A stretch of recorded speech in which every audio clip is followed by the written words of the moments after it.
Glória a Deus. O tema, o que tens preparado. A gente postou ontem nos grupos da igreja, na rede social, o que tens preparado. E o texto é muito conhecido, tenho certeza que você que é crente já leu esse texto mais uma vez. Evangelho de Lucas, capítulo 12, dos versículos 13 ao 21.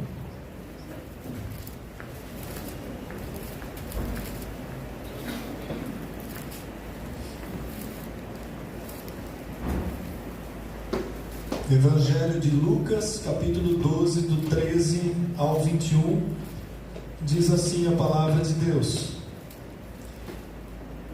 Nesse ponto, um homem que estava no meio da multidão lhe falou: Mestre, ordena a meu irmão que reparta comigo a herança. Mas Jesus lhe respondeu: Homem, quem me constituiu juiz ou partidor entre vós? Então lhes recomendou: Tende cuidado e guardai-vos de toda e qualquer avareza, porque a vida de um homem não consiste na abundância dos bens que ele possui. E lhes proferiu ainda uma parábola, dizendo: O campo de um homem rico produziu com abundância. E arrazoava consigo mesmo, dizendo: O que farei, pois não tenho onde recolher os meus frutos? E disse: Farei isto: destruirei os meus celeiros, reconstruí-lo-ei maiores, e aí recolherei todo o meu produto e todos os meus bens. Então direi para minha alma: Tens em depósito muitos bens para muitos anos. Descansa, come, bebe e regala-te. Mas Deus lhe disse: Louco, esta noite te pedirão a tua alma, e o que tens preparado para quem será? Assim é o que entesoura para si mesmo e não é rico para com Deus. Amém, igreja?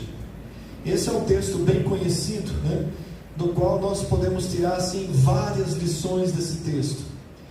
Uma reflexão bem simples, bem rasa desse texto leva à conclusão que Jesus estava falando apenas do perigo das riquezas. Mas será que era só isso que Jesus estava falando? Apenas do perigo das riquezas? Eu creio, amados, que vai muito além disso. E o fundamento principal aqui, nós podemos levar para um versículo dentro desse capítulo mesmo, capítulo 12, versículo 34, que ele diz assim: Porque onde está o vosso tesouro, aí estará também o vosso coração. É uma continuação. É que normalmente a gente prega só esse pedacinho que fala desse homem rico, avarento, e a gente não lê a continuidade do texto, mas é uma continuação, está tudo dentro do mesmo momento em que Jesus estava falando ali com aqueles discípulos e com aquela multidão que estava ali. O principal desse texto, o que Jesus estava preocupado de verdade, era com a condição do coração do ser humano. E ele toma a riqueza como um exemplo, porque normalmente, uma das coisas que mais corrompe o coração do ser humano é a riqueza, são os bens materiais. Quando Jesus diz: não é possível servir a dois senhores, ou você serve a Deus, ou a riqueza, ou a Mamon, o Deus pagão da riqueza. Notem que ele deixa muito claro: não é possível servir a dois senhores. E a preocupação de Jesus era em relação ao coração humano, e mais além ainda, para onde vai levar a sua decisão, para onde o teu coração está te levando, o que você tem preparado para a eternidade. Ou você tem se preocupado em preparar somente as coisas para esse tempo, para essa vida natural, que é passageira e que muitas vezes é curta. O Provérbios capítulo 4, versículo 23, que também é muito conhecido, diz assim: sobretudo que você deve guardar, guarda o teu coração, porque dele procede as saídas de vida, a fonte de vida. Do nosso coração, da nossa alma, de dentro de nós, o que tem aqui dentro, para onde vai me levar? O exemplo que Jesus toma aqui está relacionado à riqueza, algo que tomava conta completamente do coração daquele homem. Ele não tinha olhos para a eternidade, e ele estava preparando, preocupado somente com a sua vida material, com o tempo de vida natural. Por isso que eu disse que o texto é muito mais profundo do que simplesmente falar sobre o perigo das riquezas. O texto começa com um detalhe interessante, né? Jesus se recusa a entrar numa disputa civil, uma briga por herança. O versículo 13 que nós lemos, alguém lá no meio da multidão chega para Jesus e fala: mestre, ordena que o meu irmão reparta aí a herança comigo. E sabe por que essa pessoa faz isso? Porque dentro da cultura judaica, principalmente daquela época, alguém que era reconhecido como mestre, como rabi, como um doutor da lei, ou um fariseu, alguém que conhecia as leis, estava apto para julgar uma questão como aquela, por exemplo, de herança. E aquele homem também, talvez ele conhecesse o Salmo 72, versículo 2, que diz assim: julgue ele com justiça o teu povo e os teus aflitos com equidade. Então ele faz uma pergunta para Jesus, esperando uma resposta de Jesus, que Jesus se colocasse naquele momento como um juiz sobre uma causa humana. Mas Jesus, ele não faz isso. Jesus aproveita aquela pergunta, aquela situação, e leva a conversa para algo espiritual, para algo muito mais profundo, a ponto então dele citar aqui que a avareza é algo que impede o nosso progresso, a nossa caminhada espiritual. Ele diz: guardai-vos de toda e qualquer avareza. O que é a avareza? Alguém que é apegado aos seus bens, ou ao dinheiro, alguém que não vê nada, nenhum outro objetivo na vida, senão enriquecer-se. E essa pessoa, além de ter esse objetivo, ela não reparte com ninguém, ela acumula somente para ela, é um avarento, alguém que busca somente para si próprio, ganancioso. E Jesus começa dizendo: guardai-vos de toda e qualquer avareza. Por quê? Porque a vida de um homem não consiste na quantidade de bens que ele tem. A nossa vida não consiste na quantidade de bênçãos materiais que Deus nos deu. Não há problema nenhum em ser rico, em ser próspero. Você vai pegar no Antigo Testamento homens de Deus que foram tremendamente ricos e prósperos, mas se mantiveram fiéis a Deus. Abraão, Isaac e outros tantos. Jó, que foi extremamente rico, que foi provado perdendo tudo e se manteve fiel a Deus. Onde está o seu coração? Então veja só, a crítica de Jesus não está em relação a alguém ser rico, mas aonde está o coração dessa pessoa. E a riqueza é algo que seduz demais o coração do ser humano. Não é raro a gente ouvir fatos de pessoas que faliram no negócio e cometem suicídio, e retiram a própria vida porque quebraram, porque perderam um negócio, perderam uma casa. Aliás, nesse tempo terrível que a gente tem vivido, eu já vi notícias de pessoas que cometeram suicídio porque perderam tudo nesses jogos de apostas que virou uma febre, aliás um câncer dentro da sociedade brasileira. A pessoa entrou, viciou, foi perdendo, a hora que se viu num poço sem fundo, tirou a própria vida. Quem era o Deus que reinava no coração dessa pessoa? Então notem, amados, que a preocupação do Senhor Jesus, ela é focada onde está o nosso coração, porque vai determinar o nosso destino eterno.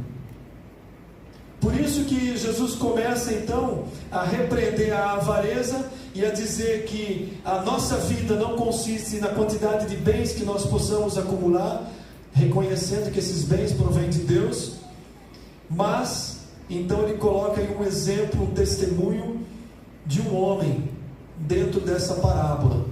Vocês perceberam que era tudo dentro do mesmo assunto, né? Está tudo seguindo um assunto, né? Jesus sai do natural e joga para o princípio espiritual. E aí ele começa então a falar desse homem. E a primeira advertência é contra a ganância, contra o materialismo. A intenção de Jesus não era julgar, mas levar as pessoas, e nós também hoje, a uma obediência voluntária do que ele estava ensinando. Ninguém vai entrar obrigado no céu, né? E ninguém vai para o céu por medo de ir para o inferno, mas por uma obediência voluntária ao que Jesus ensina. Então, se Jesus começa a colocar um ensinamento aqui, eu vejo que ele é extremamente importante para a minha vida. Se ele começou a dizer, olha, não seja avarento, não seja ganancioso, não é isso o fundamento da vida. Então eu preciso prestar atenção naquilo que Jesus está dizendo e trazer para a minha vida, porque a vida do homem não consiste nas riquezas que ele possui. Os bens materiais e as riquezas eram vistos pelos judeus como aprovação de Deus. Dentro da cultura judaica, alguém que era rico, próspero, significava que Deus estava se agradando daquela pessoa. E um pobre significava que estava debaixo de juízo de Deus. E Jesus quebra com essa visão. Não é essa a realidade. Se fosse assim, então, ai de nós, né? A Manaí não tem nenhum milionário que eu saiba. Mas você vê aí milionários, bilionários que não têm vida nenhuma com Deus. Você acha que Deus está se agradando deles? A riqueza vai servir como o maior motivo de condenação dessas pessoas, porque elas adoraram como Deus as suas próprias riquezas. O fundamento, Jesus estava ensinando, primeiro, que o fundamento da vida não tem a ver com as riquezas. Os nossos olhos, o nosso coração não pode estar preso à riqueza. Nós podemos usufruir com sabedoria, com temor a Deus, com gratidão a Deus, reconhecendo que provém dele, mas jamais permitir que as riquezas se tornem o alvo da nossa vida, o objetivo da minha vida. Porque eu tenho que trabalhar, quero deixar uma casa para um filho, uma casa para o outro, eu quero acumular de bens, olhando somente para mim. Isso termina muito mal. A riqueza não é o fundamento da vida do cristão. O segundo ensinamento, a riqueza não garante a vida. A riqueza não garante o tempo de vida. Eu separei aqui como um exemplo, né, um personagem muito conhecido, que foi o Steve Jobs, cofundador da Apple, né? Ex-bilionário, ex-magnata norte-americano, um homem que tinha todo o recurso financeiro, todo o recurso médico, os melhores hospitais, mas ele faleceu no dia 5 de outubro de 2011, com 56 anos, vítima de um câncer de pâncreas. Toda a riqueza daquele homem, todo o recurso que ele teve, não pôde prolongar o tempo de vida dele. 56 anos, eu considero uma morte até prematura. No auge da sua carreira profissional. E pior ainda, ele nasceu e cresceu dentro de uma família cristã luterana e morreu seguindo ensinamentos do hinduísmo. A riqueza o afastou completamente do Deus verdadeiro. Então veja, isso é trágico, né? É apenas um exemplo de que nem todo o dinheiro do mundo pode evitar a morte, e que a riqueza pode arrastar alguém que tinha princípios cristãos para a perdição eterna. E aí a pergunta para nós: o que tens preparado? Para quem será? Será que nós estamos preparando tesouros que não se corrompem? Terceiro ensinamento dentro desse texto: riquezas são dádivas de Deus para abençoar vidas. Se eu me torno próspero e rico, e eu sou cristão, eu tenho o dever de abençoar vidas, de socorrer necessitados, porque a palavra de Deus ensina isso.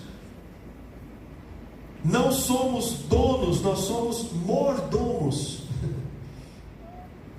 Eu tive um ex-patrão que muitas vezes quando às vezes a gente se reunia numa reunião, ele falava com o peito estufado: eu sou dono disso daqui, eu que comecei essa firma, e batia na mesa. Eu me lembro de uma reunião muito feliz, que nós convocamos o gerente para conversar com ele, pedindo um aumento. A firma estava de vento em popa, próspera demais, e nós trabalhávamos na área de vendas, e a gente queria ter uma participaçãozinha, um percentual nas vendas. E eu me lembro que ele reuniu a gente. Opa, ele aceitou a reunião, ele vai dar um aumento. Nós saímos de lá arrebentados. Eu sou dono disso aqui. Pá, batendo, vai embora, volta para o seu trabalho. Eu passei por essa experiência, né? Dono de nada. Dono de nada. A hora que Deus faz isso, acaba a vida, e o que você tem ficou para quem?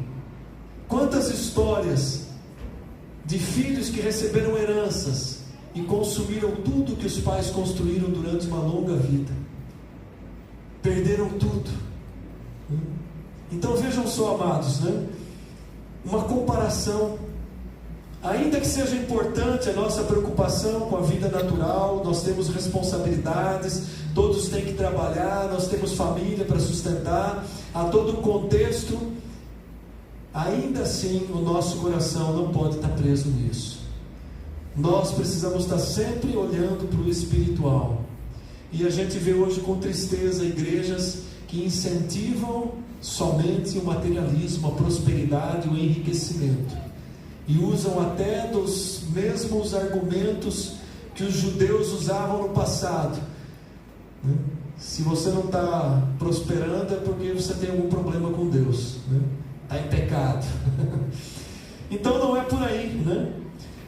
Se você tem sido tremendamente abençoado por Deus, e quando eu digo tremendamente abençoado, é que se você tem o necessário, você já tem motivos demais para agradecer a Deus. Nós devemos nos reconhecer prósperos, porque nós temos mais do que o necessário para a sobrevivência.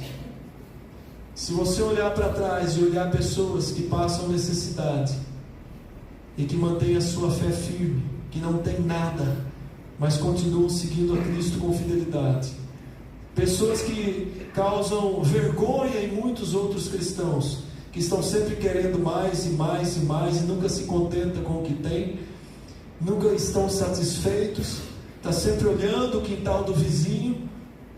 Isso é lamentável. E esse texto ele ensina justamente a tratar essa questão da nossa alma, principalmente porque a gente vive hoje numa sociedade consumista, de aparências. A pessoa às vezes está lá usando as roupas de maior etiqueta, tudo caro, tal, e o cartão está estourado. Vive de aparências. Para quem? Para quem? Né? Isso é o objetivo de vida? Quando? Nunca. Então, nós precisamos nos colocar numa consciência daquilo que Deus tem para nós. Vida natural, vida material, sim, estamos trabalhando, estamos fazendo a nossa parte. Coração no espiritual, coração na eternidade, naquilo que Deus tem preparado, em que ladrão nenhum pode roubar, nem ferrugem nenhuma pode estragar, né?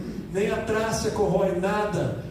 Aquilo que é eterno, aquilo que é precioso, guarda a tua fé para que ninguém tome a tua coroa.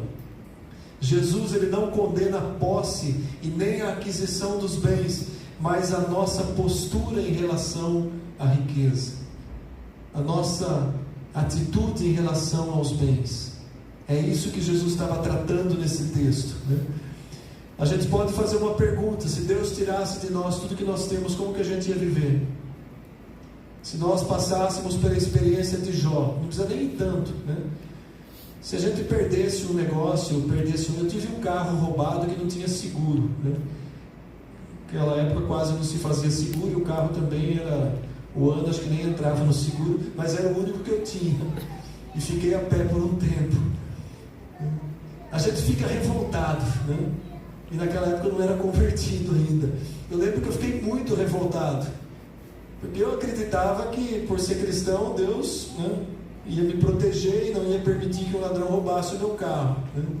Eu me considerava um bom cristão, mas não tinha nascido de novo, né? Eu dei esse testemunho hoje pela manhã aqui na escola dominical. Se a gente perdesse um bem, como você se sentiria? Responde para você mesmo. Eu passei por uma ocasião uma vez em que a gente montou um negócio e nós quase perdemos a nossa casa. Não deu certo.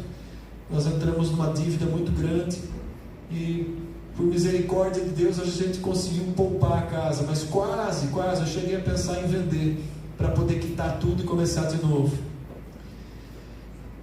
Como você se sentiria se passasse por uma situação dessa, por uma perda material?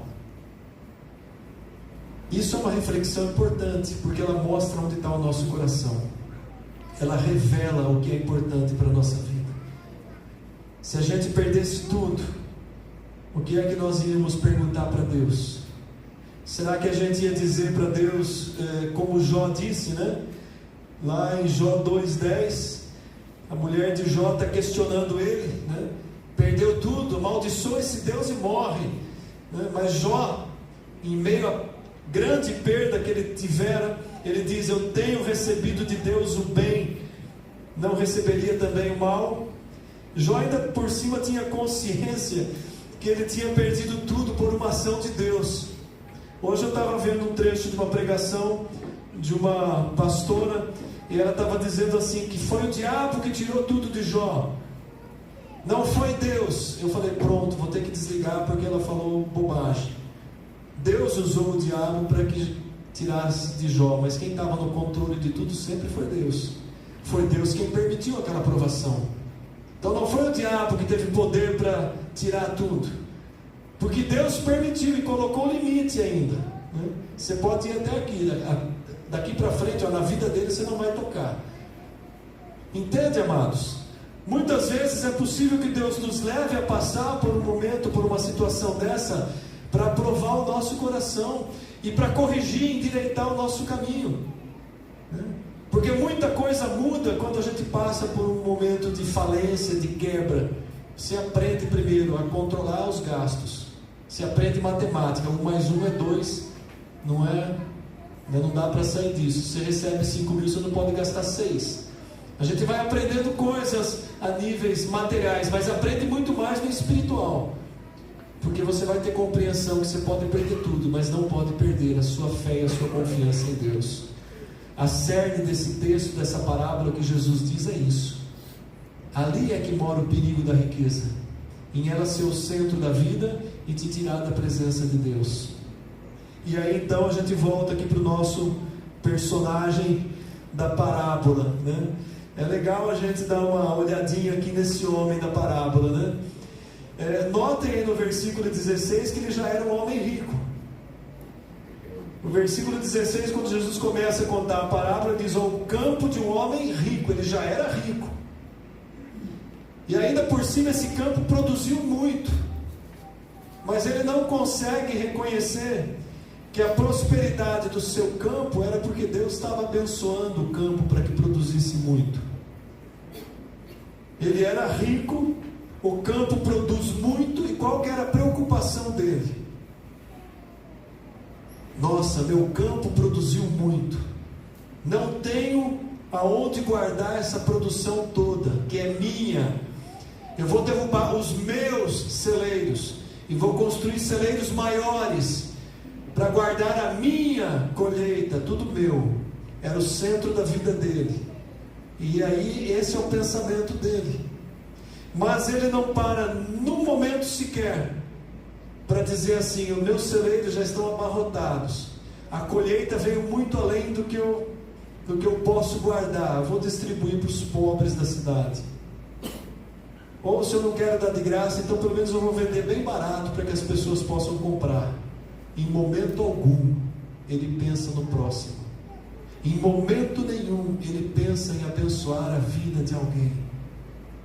E se Deus está abençoando a sua vida, se você tem um bom trabalho, se você tem prosperado, se você tem a sua casa, o seu carro, se você está vivendo oportunidades de passar umas férias, de sair, passear com a sua família, e você é próspero, Deus espera que você seja um abençoador de alguém que precise, de um missionário, da igreja que você congrega, de abençoar a obra do Senhor, de socorrer um parente que está necessitado.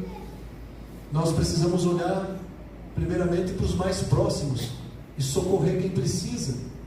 E como é bom poder socorrer alguém, como é bom você poder abençoar a vida de alguém, porque além de você estar abençoando a vida de alguém, você está reconhecendo diante de Deus que Deus tem abençoado a sua vida.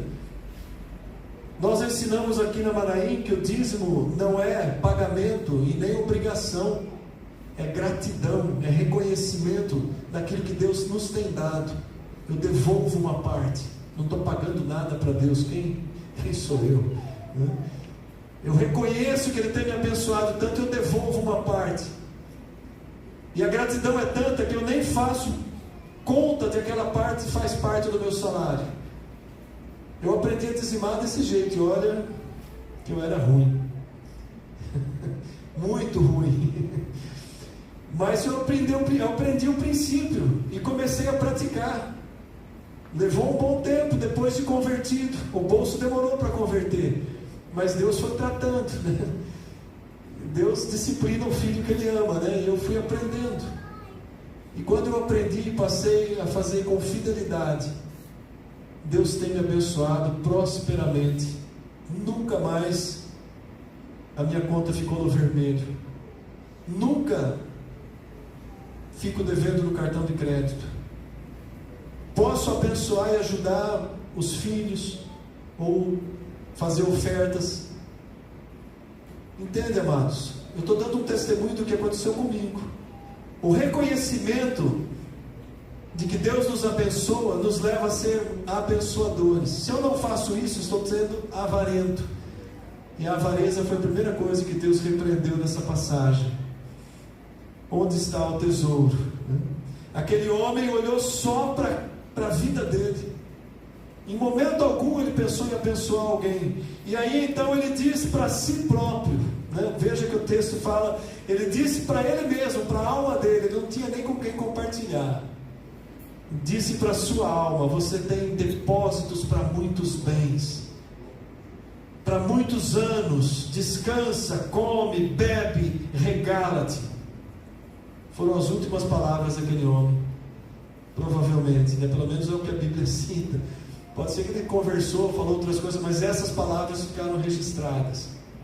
Isso aqui foi uma afronta a Deus. Ele desconsiderou a presença de Deus na vida dele. Ele olhou somente para si. Olha, agora para o resto da sua vida você vai ter muitos bens. Eu estava vendo essa semana, ontem aliás, um testemunho de um jogador de futebol do Senegal, Salim Mané, não lembro bem o nome, mas esse jogador muito próspero, jogou em grandes times da Champions League, e ele investe no país dele, na cidade dele, em escolas para as crianças, orfanato, escolinhas de futebol e hospital. E quando perguntaram para ele numa entrevista, ele falou: eu já tenho mais do que eu preciso, é obrigação minha eu ajudar os pobres da minha cidade e do meu país. Eu parei para pensar e fiquei lembrando de um outro jogador brasileiro que tem 2 jatos de altíssimo custo, um helicóptero. Talvez vocês saibam quem seja. Dizem que de vez em quando ele faz algumas obras sociais, mas você vê que o fruto, a ostentação, a vida que leva, e se diz cristão, aliás, não tem nada a ver com Deus. Mamon se tornou o Deus de muitos milionários. E o que o Senhor Jesus nos alerta é para que a gente não seja mais um. Não é só rico que serve a Mamon, não. Tem pobre que é apegado às riquezas. Tem pobre que é extremamente apegado à sua pobreza.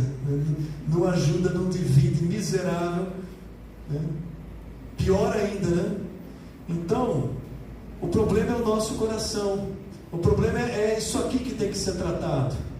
Quando a gente é tratado aqui, Deus fala: agora eu posso abençoar, agora eu posso fazer esse meu filho prosperar, porque eu sei que ele não vai se desviar com as bênçãos que eu vou derramar na vida dele. Muitas vezes Deus está aqui segurando, porque Ele sabe que se Ele derramar, o abençoado desabençoa, né? Desvia, vai embora. Então Deus segura. Mas quando Deus vê o coração que foi tratado, quebrantado, agora eu posso abençoar, agora eu posso derramar na vida desse filho, porque eu sei que ele vai usar com sabedoria, vai ser um abençoador de vidas. E é assim o princípio que Deus estabeleceu. Naquela mesma noite, Deus lhe disse: louco, essa noite te pedirão a tua alma, e o que você tem, para quem será? Louco, né? Insensato, né? O Salmo 14, versículo 1 diz assim: diz o insensato no seu coração, não há Deus, vou viver do jeito que eu quero, né? O insensato pensa assim. Aquele homem estava pensando assim. Quem é o louco? Quem é o insensato? É alguém que desconsidera Deus nos seus planos. A pessoa que não considera Deus nos seus planos é louca, é insensata. É alguém que não procura saber o que Deus pensa sobre cada assunto da sua vida. Ah, a minha vida eu cuido. Mas você sabe o que Deus pensa a respeito disso ou a respeito daquilo? Nós precisamos conhecer a vontade de Deus, e ela é revelada na palavra. Louco é alguém que faz de conta que Deus não se importa com as próprias decisões. Deus se importa com as nossas decisões, sim. Até com as pequenas decisões da nossa vida, Deus se importa. Então há muita gente louca, insensata, que tem perdido a visão, perdido a oportunidade de vida e se voltado somente para aquilo que é o material. E para a gente concluir, né? Aquele homem investiu toda a sua vida em algo que era limitado, não se preocupou com a eternidade. Aonde nós temos que investir a nossa vida? Naquilo que é eterno, na nossa vida espiritual, no nosso relacionamento com Deus, no nosso processo de santificação, no nosso compromisso de identidade de filhos de Deus. Aí eu tenho que investir a minha vida. Esse é o principal objetivo. Por isso que Jesus narra essa parábola, conta essa história, e muitas vezes a gente ouvia essa história, a gente se colocava a parte dela. Não, isso aqui não é para mim, isso aqui é para o meu patrão, né? Isso aqui é para algum rico avarento. Não, é para nós. O Senhor Jesus está preocupado conosco, que somos filhos. É conosco que Ele quer falar, é a nós que Ele quer corrigir. Somos nós que temos que andar na linha, né, no estreito de Deus, para que a gente tenha as recompensas eternas. E dentro desse mesmo texto, né, tem uma passagem linda, né? A nossa confiança, ela não está na riqueza. A nossa confiança não está no saldo que eu tenho na conta. A nossa confiança, ela está no Deus que alimenta as aves e que veste os lírios do campo. Olha que lindo. Por isso que, se você pegar em Lucas a sequência do texto, abra comigo aí do versículo 27 ao 34.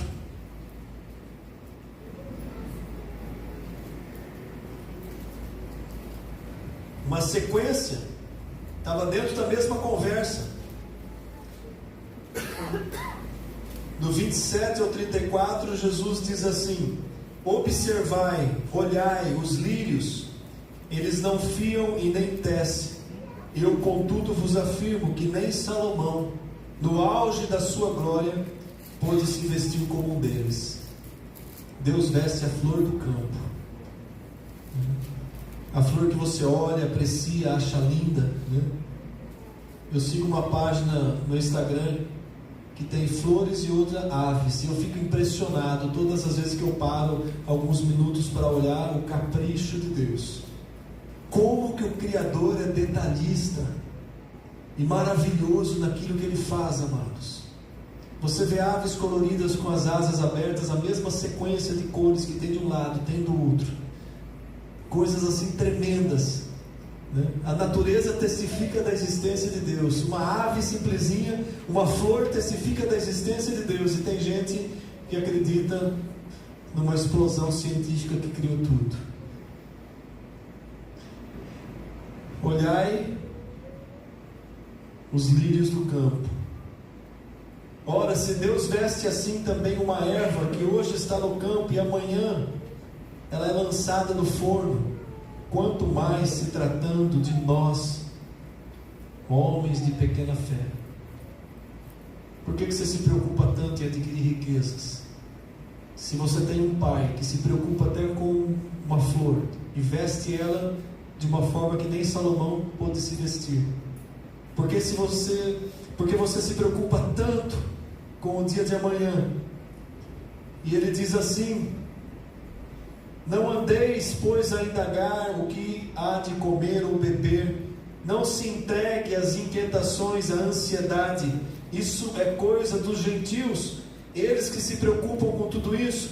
Mas o vosso Pai sabe que necessitai de todas elas. Buscai antes de tudo o seu reino, e essas coisas vos serão acrescentadas. O Evangelho de Mateus também tem um texto exatamente igual a esse, né?